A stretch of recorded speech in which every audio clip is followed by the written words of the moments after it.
Hi everyone, আমি আজকে one of the easiest খাবার তৈরি করছি, সেটা হচ্ছে থাই টম ইয়াম স্যুপ।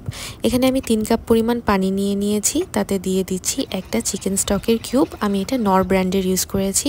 এটা পানির সাথে সম্পূর্ণ মিশে গেলে তারপর দিয়ে দিচ্ছি লেমন গ্রাস, তারপর চিংড়ি মাছ আর হচ্ছে মুরগির মাংস ছোট ছোট করে কাটা। সেগুলো দিয়ে যখন জাল উঠবে তখন আমি বাকি ইনগ্রেডিয়েন্টগুলো দেওয়া শুরু করব। যেমন এখানে দিচ্ছি গালাঙ্গাল আর হচ্ছে কয়েকটা রসুনের ক্লাভস।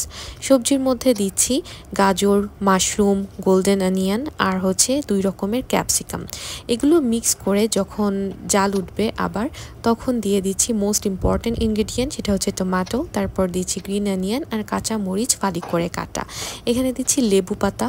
লেবু পাতাটা না এই স্যুপের স্বাদ হাজার গুণে বাড়িয়ে দেয়, ট্রাস্ট মি। এরপরে দিচ্ছি টমিয়াম পেস্ট। এই টমিয়াম পেস্ট ছাড়া এই স্যুপটা তো সম্ভবই না। এই পেস্টটার কারণেই আমি আসলে কোনো সয়া সস, লবণ বা হচ্ছে ফিশ সস কোনো কিছুই এক্সট্রা আমি এটাতে দিচ্ছি না। এটা ভালো করে মিক্স করা হয়ে গেলে যখন জাল উঠছে আরও একবার, তখন আমি দিচ্ছি ব্রাউন সুগার, ধনিয়া পাতা আর হচ্ছে লেবুর রস। ব্রাউন সুগারের পরিবর্তে হোয়াইট সুগারও দিতে পারেন, যেটা যার পছন্দ। তারপরে এটা ভালো করে মিক্স করে কিছুক্ষণ জ্বালানোর পর গরম গরম সার্ভ করতে হবে। এই টমিয়াম স্যুপটা আমাদের খাবারের রুচি অনেকাংশে বাড়িয়ে দেয়। এটা আগে রেস্টুরেন্টে খেতে যেতে হতো, এখন বাড়িতেই করা যায়।